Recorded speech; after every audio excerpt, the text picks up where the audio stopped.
नमस्कार।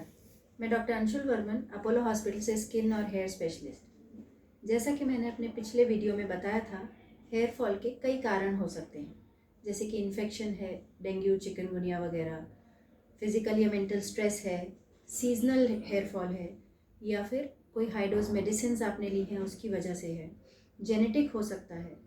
आजकल हम वैक्सीन के बाद भी पैची हेयर लॉस या एलोपेशिया एरियाटा के कई पेशेंट्स देख रहे हैं। तो इस तरह से हेयर फॉल बहुत तरह से प्रेजेंट करता है। अब हेयर फॉल के मुख्य लक्षण क्या हैं? नेचुरली बालों का झड़ना।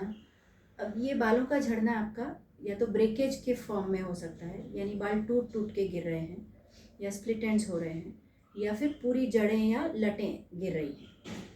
ये एपिसोडिक हो सकता है, यानी कि कुछ समय आपका हेयर फॉल जो है वो बहुत बढ़ गया है, कुछ समय थोड़ा कंट्रोल में है, या आपके बाल सही वॉल्यूम में दिख रहे हैं, तो एपिसोडिक हेयर फॉल पाया जाता है।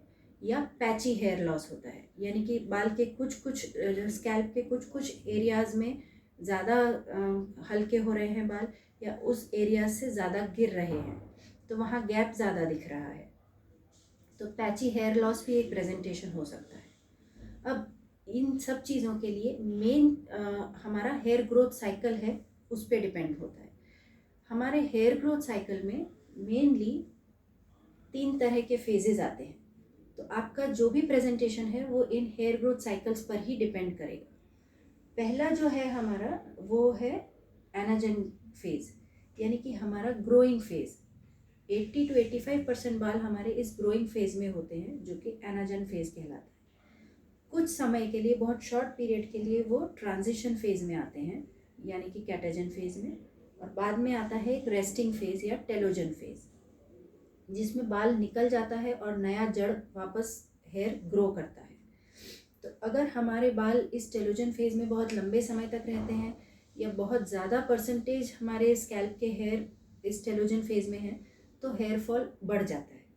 ये बहुत हद तक सीज़न पे भी डिपेंड करता है, आपके एनवायरनमेंट और आपकी लाइफस्टाइल पर भी डिपेंड करता है।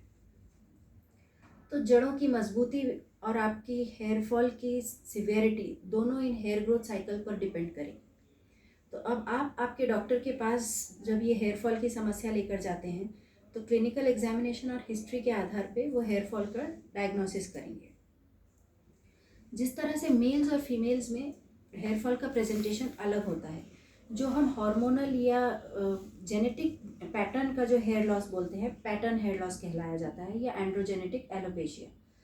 तो मेल्स में आप देखेंगे कि वो उसमें हल्कापन दिखता है, बाल घने जो थे पहले से वो अब थिनिंग होने लगी है, हेयर थिनिंग है, हेयर लाइन रिसीड हो रही है, यानी बालों की जो आगे की आपकी लाइन है, बॉर्डर है, वो पीछे जा रहा है, यहाँ पर गैप दिख रहा है, वॉल्यूम लॉस हो रहा है। धीरे धीरे स्टेज बाय स्टेज आपका जैसे जैसे एज के फैक्टर्स हैं, या जेनेटिक फैक्टर्स हैं, या हार्मोन का प्रीडोमिनेंस है, उसकी वजह से ये धीरे धीरे गैप ज़्यादा बढ़ता है, बॉल्डिंग होता है, और पीछे की साइड क्राउन एरिया में भी गैप दिखने लगता है। फीमेल्स में प्रेजेंटेशन अलग होता है, उसमें जनरलाइज्ड थिनिंग होती है, यानी आपका हेयर लाइन का ज़्यादा प्रॉब्लम नहीं आएगा, लेकिन ओवरऑल आपका अगर पार्टीशन करते हैं तो वो प्रोमिनेंट हो जाता है, हेयर थिनिंग हो जाती है। तो जैसे मेल्स और फीमेल्स में प्रेजेंटेशन अलग है, इसी तरह से उनका ट्रीटमेंट अलग होता है। तो आपका मेन हेयर फॉल का कारण क्या है, उसी पे डिपेंड करेगा कि आपका ट्रीटमेंट ड्यूरेशन, यानी कितने लंबे समय तक आपको दवा लेनी है, वो डिसाइड होगा। आपको कितने समय में रिजल्ट मिलेगा, वो भी उसी पे डिपेंड करेगा कि आपका primary cause of hair fall क्या है। जो दूसरा हम कॉमन प्रेजेंटेशन देखते हैं, एलोपेशिया एरियाटा, या कई बार हम उसको उंदरी या पैची हेयर लॉस बोलते हैं। तो कहीं कहीं गोल गोल पैचेस हो जाते हैं, जहाँ से बिल्कुल चिकना स्कैल्प दिखता है, बिल्कुल जड़ें नहीं दिखती हैं, तो उसका ट्रीटमेंट बिल्कुल अलग रहता है। एक और प्रेजेंटेशन है ट्रैक्शन एलोपेशिया। अगर आप बहुत टाइट अपने बाल बांध रहे हैं, पोनी है या जूड़ा है वो बहुत टाइट बांध रहे हैं, या मेल्स में आप बहुत ज़्यादा देर तक कैप या हेलमेट पहन रहे हैं, तो उसकी वजह से बालों में खिंचाव होता है, जिसकी वजह से वो जड़ें कमज़ोर होकर टूटती हैं। फिर आता है टेलोजन एफ्लूवियम, यानी कि जैसे मैंने बोला कि जब आपका टेलोजन फेज प्रोलॉन्ग हो जाएगा तो बहुत ज़्यादा हेयर फॉल आता है, तो वो आपको न्यूट्रिशनल डेफिशिएंसीज में, स्ट्रेस में बहुत ज़्यादा पाया जाता है। इन सभी प्रकार के जो हेयर लॉसेस हैं उनका ट्रीटमेंट अलग अलग है। तो मैं अपने अगले वीडियो में आपको ट्रीटमेंट के बारे में डिटेल में जानकारी दूंगी। ट्रीटमेंट में मेडिकल ट्रीटमेंट, प्रोसीजरल, वो सब नेक्स्ट वीडियो में ज़रूर बताऊंगी। नमस्ते।